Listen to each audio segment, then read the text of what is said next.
हे आहे ठोकशाही न्यूज 24, जिथे आवाज दाबला जात नाही, अन्यायाविरुद्ध वाचा फोडणारे. साईबाबा संस्थानच्या भोजनालयालगतच्या पार्किंगचा साईभक्त भाविकांना फायदा.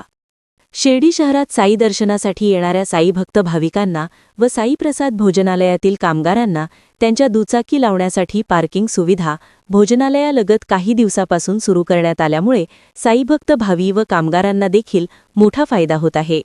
या ठिकाणी मोठ्या प्रमाणावर वाहने देखील लागत आहे. यापूर्वी साईभक्त भाविकांना पेड पार्किंगसाठी पैसे मोजावे लागत होते.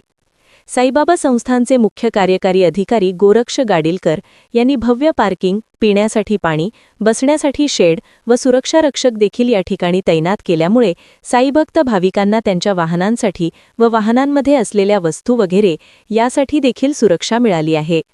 साईबाबा संस्थानच्या माध्यमातून साईभक्त भाविकांना विविध चांगल्या प्रकारे सुविधा उपलब्ध करून देण्यासाठी साईबाबा संस्थान मोठ्या प्रमाणावर प्रयत्न करत असल्याचे मुख्य कार्यकारी अधिकारी गोरक्ष गाडीलकर यांनी सांगितले.